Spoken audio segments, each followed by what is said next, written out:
gaz d'échappement de la fusée de correction d'attitude. Cela implique ce qu'on appelle la force de traînée, et ça fonctionne à peu près comme ça. On prend un objet posé là, et puis il y a l'échappement. Supposons que l'objet est très gros et ne va même pas réagir. Alors l'échappement se produit et passe de part et d'autre et l'objet ne bouge pas du tout. Le temps que l'objet met à ressentir l'échappement, c'est le temps qu'il faut au gaz d'échappement pour le dépasser. Mais si l'objet est à peine plus petit et que l'échappement est un tout petit peu plus fort, alors en l'atteignant, l'objet va l'entraîner un peu avec lui. Et alors il faudra un peu plus de temps pour que les gaz d'échappement passent. Et ceci continue avec la vitesse constante. Donc l'objet sera tiré et précipité par les gaz d'échappement, tandis que les gaz d'échappement passent. Maintenant, on peut calculer en théorie. Faire le rapport entre le temps pendant lequel l'objet est dans les gaz d'échappement et le temps qu'il faudrait au gaz d'échappement pour dépasser un objet qui ne bouge pas. On prend ce rapport et avec ce rapport, on peut calculer quelle doit être la vitesse de l'objet par rapport au gaz d'échappement quand ils finissent par le dépasser. Et si on regarde les chiffres, l'objet du film accélère pendant 1,7 secondes. La durée de l'échappement est de 0,4 secondes, ou 4 millièmes de seconde. On met tout ça en équation et il se trouve que l'objet devrait aller à environ 98% de la vitesse de l'échappement de la fusée Vernier. Je crois avoir mentionné tout à l'heure que cela fait environ 2700 mètres par seconde. La vitesse réelle de la Vernier à cet angle se situerait sans doute aux alentours de 2800 mètres par seconde. Ce qui place la vitesse de la particule de glace à environ 2750 mètres par seconde, parce qu'elle accélère pendant cette durée. Nous pouvons le calculer à partir des chiffres que nous avons vus sur la vidéo. Les particules de glace devraient se déplacer à environ 2750 mètres par seconde, soit approximativement 10 000 km/h. Maintenant, voyons comment nous allons calculer la vitesse réelle de la particule de glace. Nous avons la vitesse. Il y a 3 composantes, comme nous l'avons vu. Mais la vitesse n'est exprimée qu'en pixels, ou en petits points sur l'écran par seconde, pas en mètres par seconde. Alors voici comment nous situons l'objet. La caméra est là. En la mettant à peu près comme ça, l'objet est à peu près par là. Disons qu'il y a une ligne entre la caméra et l'objet. Et nous ne savons pas où est l'objet. Il pourrait se trouver n'importe où entre la caméra et l'horizon. Donc, quelque part sur cette ligne. Quelque part. Alors, pour déterminer l'endroit où il doit être, s'il s'agit d'une particule de glace, on prend la direction de la vitesse qu'on a trouvée et on vise à partir de la fusée de correction d'attitude, parce que si c'est la fusée qui pousse l'objet, elle doit bien le pousser dans la direction où il va. Voici donc la deuxième ligne. Il y a une ligne là et une ligne là. L'objet se trouve là où les lignes se croisent, ou se croisent presque. C'est comme ça que j'ai découvert où l'objet doit être si c'est une particule de glace. Et il est à peu près juste là, quelque part. Et donc c'est là qu'il est.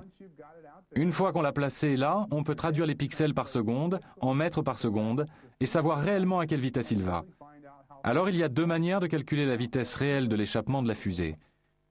Premièrement, nous savons que l'objet commence à être poussé ou à accélérer à un moment donné. Nous savons quand le flash a lieu. C'est un intervalle de temps. Nous connaissons maintenant la distance entre la fusée et le point. Donc voilà la distance. Comment calcule-t-on la vitesse? On divise la distance par le temps. Si vous parcourez 160 km en 2 heures, quelle est votre vitesse moyenne? C'est 100 divisé par 2, soit 80 km par heure. Donc en divisant la distance par le temps que met l'objet à démarrer, on obtient la vitesse de l'échappement de la fusée. Donc, sachant à quel endroit ces lignes se croisent, nous pouvons entrer les chiffres. Et lorsque j'ai fait ça, j'ai trouvé que la vitesse de l'objet, si c'est une particule de glace, calculée à partir des données du film, devrait être d'environ 1,50 m par seconde. Et nous venons de voir qu'en fait, elle devrait être de 2800 mètres par seconde. Et ces chiffres sont tellement éloignés qu'ils ne sont même pas comparables, de 1,50 m à 2800 mètres. Donc nous avons là, je pense, une preuve très solide que l'objet en question, l'objet principal, ne peut pas être une particule de glace.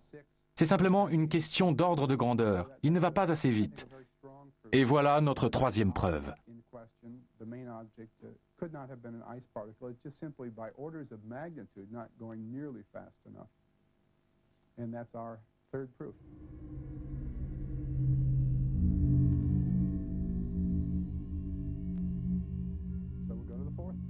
Donc passons à la quatrième preuve qui est un peu plus simple et un peu plus rapide. Il s'agit du calcul de la distance parcourue par les gaz d'échappement et du temps qu'il faut à la particule de glace pour réagir. On peut presque le faire de tête. Par exemple, si vous faites 160 km et qu'il vous faut 2 heures, la vitesse moyenne est de 80 km par heure, 160 divisé par 2. Ici, c'est la même chose. L'objet est quelque part par là. La fusée vernier s'active, et nous savons qu'il faut à peu près une demi-seconde avant que l'objet ne commence à accélérer. Si nous partons du principe que le flash provient d'une fusée vernier qui s'active, alors les gaz d'échappement commencent à sortir au début du flash. L'objet attend encore une pleine demi-seconde avant de commencer à accélérer, ce qui signifie qu'il a fallu une demi-seconde au gaz d'échappement pour arriver là. Et comme nous connaissons la distance à parcourir pour arriver là, la distance est d'environ 20 mètres. Je crois avoir dit tout à l'heure 30, mais en fait c'est plus près de 20. Nous avons donc 20 mètres divisé par une demi-seconde. Ça fait comme 160 km divisé par 2 heures. 20 mètres divisé par une demi-seconde, cela donne une vitesse de 40 mètres par seconde pour les gaz d'échappement. Alors ceci est faux en ce qui concerne les gaz d'échappement. Mais si nous supposons que c'est ce qui s'est passé, c'est-à-dire ce qu'on voit sur le film, alors l'objet doit nécessairement se déplacer à 98% de cette vitesse. Disons pour simplifier 40 mètres par seconde. De toute évidence, on est loin du mètre 50 par seconde que nous avons trouvé tout à l'heure. Donc voilà une quatrième preuve plus simple que l'objet n'est pas une particule de glace. Et si nous résumions les preuves 3 et 4, j'ai encore quelque chose à vous montrer qui complète le tableau. La vitesse de la particule de glace, puisqu'elle accélère pendant 1,7 secondes, puisqu'elle accélère pendant tout ce temps, doit être d'environ 98% de la vitesse de l'échappement, donc 2800 mètres par seconde. C'est obligatoire. Si on prend la preuve numéro 4 et qu'on prend la distance divisée par le temps, elle va à 40 mètres par seconde. Si on prend les données réelles et la situation à partir de la direction de la vitesse après, et aussi la ligne jusqu'à l'horizon, elle va à 1,50 m par seconde. Ces 3 chiffres devraient être identiques. Et comme ils ne le sont pas, je crois qu'on pourrait en faire 3 preuves. Je me contente de dire que nous avons 2 preuves.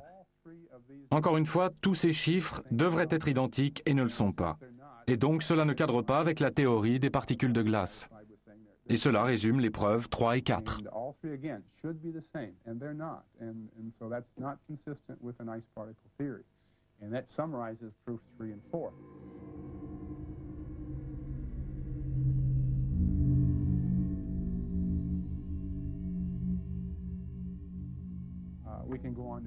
Nous pouvons maintenant passer à la preuve numéro 5, et je suppose que nous pouvons l'appeler ainsi. J'ai parlé tout à l'heure de 4 preuves, et que ce qu'on appelle une preuve est parfois un peu arbitraire. Mais nous pouvons probablement en faire une preuve à part entière.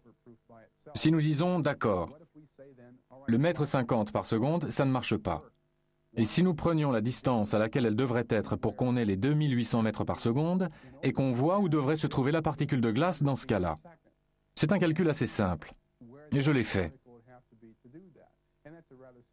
Allons au tableau, et je vais vous faire un schéma pour vous montrer comment cela fonctionne. Ça, ce serait la particule de glace.